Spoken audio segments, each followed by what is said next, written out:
If we're fearing judgment from other people, no matter how it looks, whether it's fear of failure in business and what people will think of us if we fail, or whether it's awkwardness in social situations or public speaking, or basically any situation where we're worried about the opinions of other people, when you boil it down to the absolute core, what's happening in every single version of that event is that we don't believe that we are enough.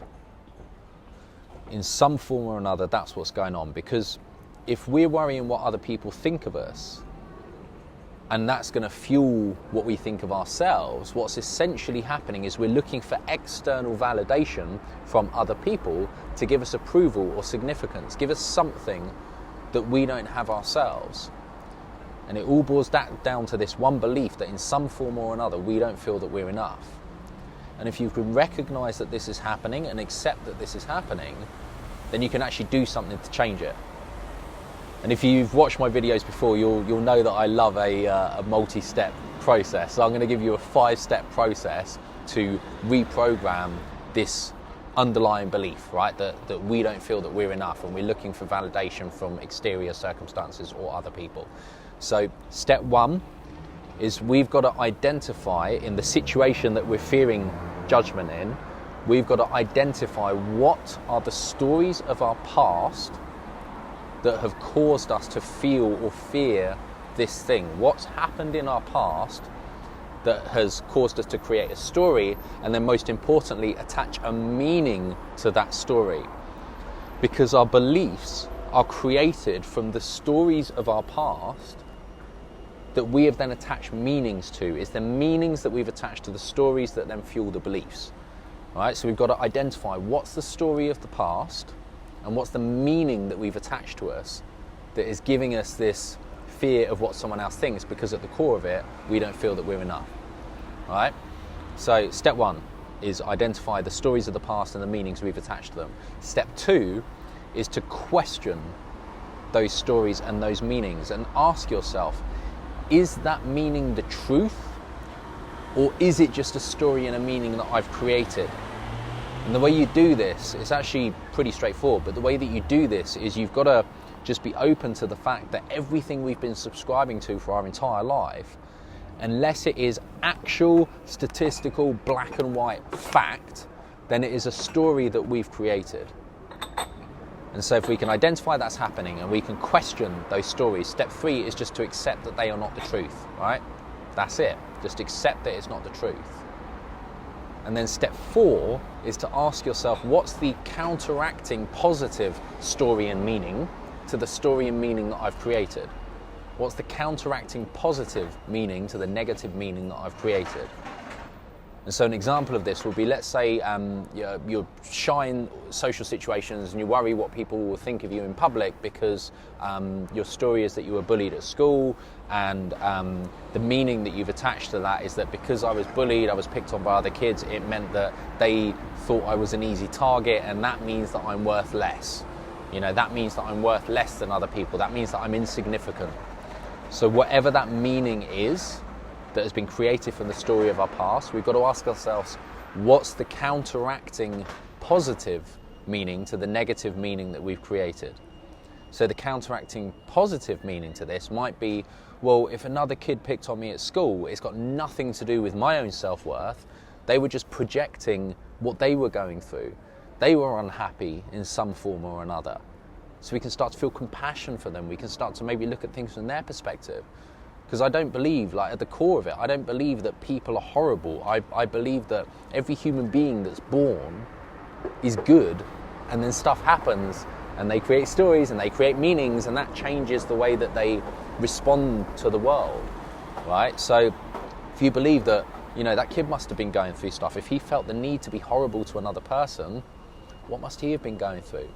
And if we recognize that had nothing to do with us, we can then change the meaning by saying, well, if we went through this experience of being picked on at school, well, that's actually made us much stronger, because now we have perspective. Now we know what it's like to be on that side, so we can use that as fuel to create a new future for ourselves. We can grow. You know, we can use that as a springboard to become more confident, to work on ourselves. Because everything that is good about us, everything that we value, all of our skills, everything that makes us successful. Basically pick the best parts of yourself, and I promise you that none of that came from when things were easy. All of the best parts of yourself came from when stuff was challenging, when times were challenging. So if you recognize that, you can look at these experiences of the past that we've created negative meanings around, and we can say, well, that's actually fueled who we are. That's made us who we are. And without those challenges, we wouldn't be able to succeed to the level that we now can, because we've had that experience. So you rewrite the meaning behind that. You create new positive meanings, that is your fuel for being successful. That is not the reason that you're not. All right, so that's step 4. What are the new positive beliefs to the negative, positive meanings to the negative meanings that we've created? And then finally, step 5 is something I call interrogative affirmations. So an interrogative affirmation is basically an affirmation in a question form. So an affirmation would be something like, I'm abundant, I am successful, I am financially wealthy, I am this, I am that. But the problem is, if you just make a statement to your mind just chooses whether to accept or reject that statement. And if the statement goes against something that we already believe, because we've spent often decades programming our beliefs through the stories and the meanings we've been telling ourselves from our past. So if you tell yourself, I am confident and I am outgoing, your mind's just going to go, no, you're not. No, you're not. Look, all these experiences of our past show you that you're not. No, you're not. Remember this time, remember this time, remember this time.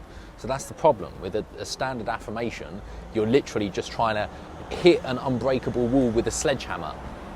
But interrogative affirmations are a little different. And what interrogative affirmations do is you're saying the affirmation but in a question form. And when you ask your mind a question, it has to answer the question. It has to fill in the blank. And it's the same mechanic. If I said to you right now, don't think of a pink elephant, right? Don't think of a pink elephant. You've got to think of the pink elephant before you can even process that statement to not think of it.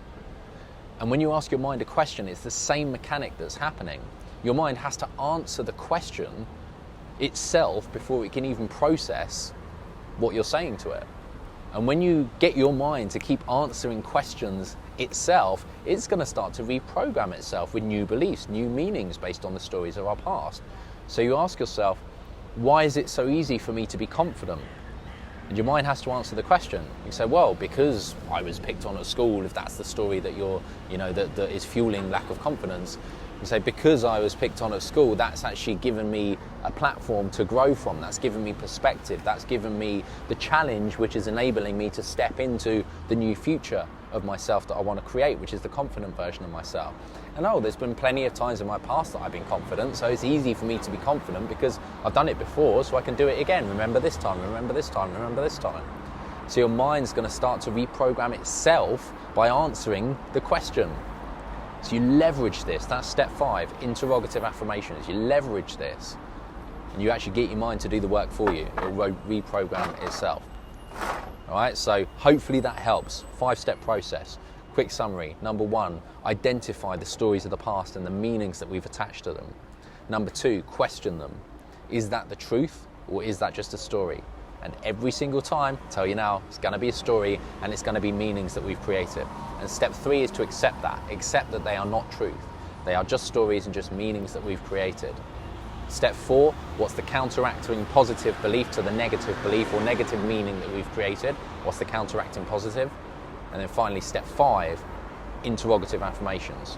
You ask your mind questions about the positive meaning you want to create. If you want to create more confidence, then your interrogative affirmation is going to be, why is it so easy for me to be confident? You start reprogramming your own mind yourself. All right, so if you do this consistently, and it does take effort, it takes time, right? You're not just going to, say you go to the gym, you're not just going to lift one set of weights and then get ripped overnight.